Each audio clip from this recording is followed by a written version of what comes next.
So we're going to start tackling these things one at a time. And the first one that Doug came up with, the first argument for thoughtful atheists to avoid is, number one, assume that because, here's what you should not do.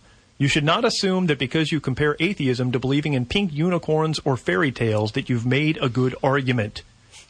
So, Doug, why should atheists avoid this argument? It seems like the pink unicorn argument is pretty solid, right? That's right. Well, it's usually not a unicorn right now. It's, I think, a giant flying spaghetti monster. The flying spaghetti monster. Now, who is it that's his argument, the Lindsay? FSM. Actually, there's that. I think that started during the whole court case where they were trying to get intelligent design taught in the schools in Seattle. Right. There were some university students who went to represent the naturalistic worldview, and they invented this creature called the flying spaghetti monster. And then, that sort of stuck. It became kind of a media thing, and they just grabbed the ball and ran with it. They've got their own website, print up T-shirts. You know that Sistine Chapel picture of God reaching out to Adam and creating Adam, and he's got Eve in his bosom, right? Well, you've got this flying spaghetti monster with like meatballs for eyes and stuff, and it's called Touched by His Noodly Goodness. I love it. So, but Doug, why shouldn't people use that argument? Well, there's several reasons. I mean, first of all, it's just not good logic.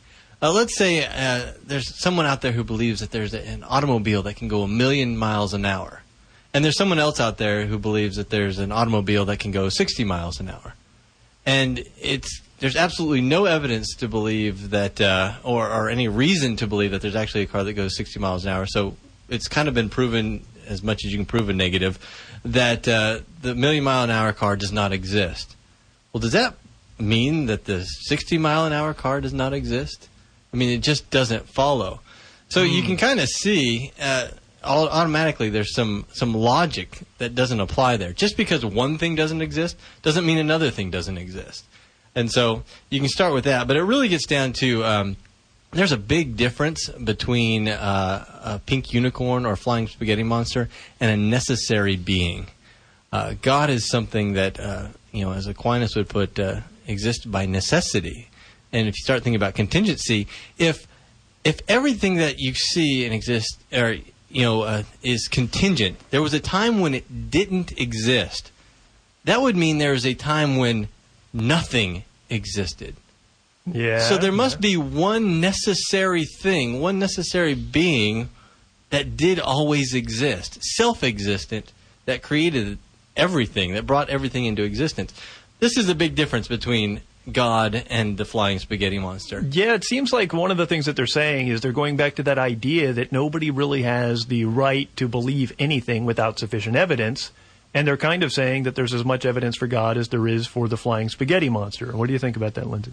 Well, it's really a horrible argument, and I hate to just be blunt about it, but the reason that I see that think that it's a horrible argument is because, okay, let's say that I'm trying to do something called reasoning, and I have to have some kind of ground for that, and I can actually, through my process of trying to reason, come to God as an ultimate ground for reason, and a reason to believe that my perceptions are true, that all these things are true, or at least something like the Christian God needs to be in place for that to be the case. However, is there really any necessary reason for you to have to believe in a flying spaghetti monster? Well, they do have T-shirts and a website. Okay, I'll give you that. You got me there, man. But that's really kind of it, right? Yeah. There's really nothing else there. And in fact, there are evidence. There is evidence for God. There are evidences for God, but there is no evidence, no citing. It's a random claim. It's the queer predilection of some guy's mind that he puts out there. It's random. It's not. It doesn't have any impact on our reality whatsoever.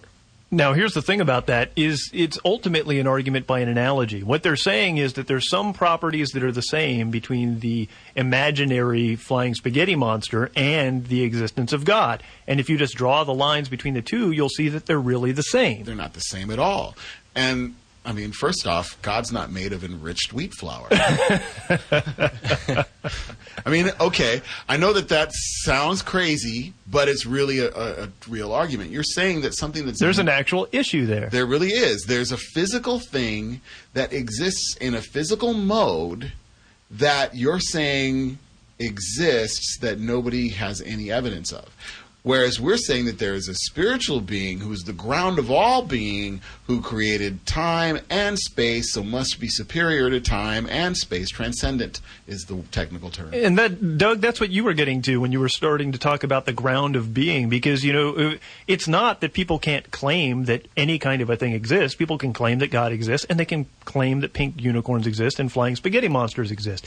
But what would be the nature of the evidence, or why someone would believe in one or not believe in another, seems strikingly different, and that seems to be what's sort of sliding by here. That's why it tends to be younger people that haven't done a lot of philosophy that tend to buy this kind of thing, right? It's a... Well, yeah, and also, I mean, if you start thinking about it, what is the nature of evidence?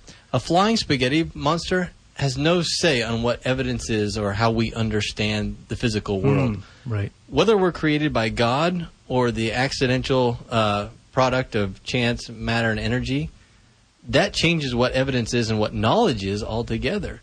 There are reasons we believe in God, almost we call them presuppositional or axiomatic reasons, that the spaghetti monster does not supply us. Right, right. And what it gets down to is this. All of the properties, actually not all, almost every property of the idea of the being that we call God, and all of the properties of the flying spaghetti monster, pink unicorn hypothesis are different. So to say that if you show that one doesn't exist, you've shown that the other doesn't exist, or that they're the same, is invalid on its most basic level. When you're talking about God, you know what? We go to great lengths to define God in Christian theology. We talk about him all the time. If you ever want to come down, we'll have a Bible study about him. We'll read a book that he wrote. And so there's a lot of data about who and what God is. You have tons of books, ancient manuscripts talking about the nature of God, that he's three persons in one being, and so we go into all of these different metaphysical arguments about his properties and his nature. So you have something to attack. You have something to say that doesn't exist. Creating something else that's nothing like it and saying that doesn't exist, so God doesn't exist, doesn't work.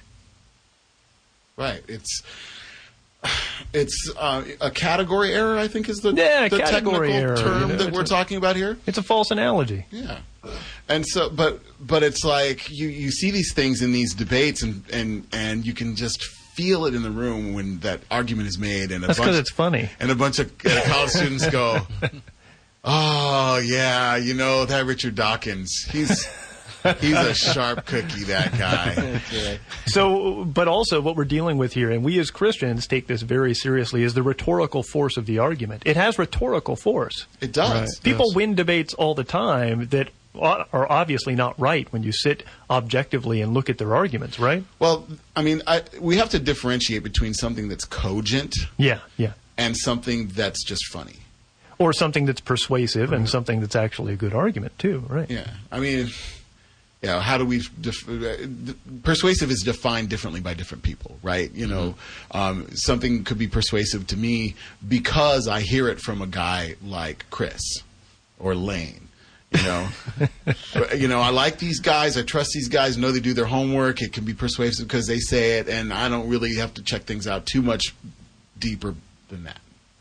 On the other hand, that's not going to hold water under any kind of scrutiny. As soon as as soon as we start examining things, we start challenging the premises, these things just evaporate, and you kind of wonder why you ever thought it was good in the first place, aside from just humor. Yeah, existence of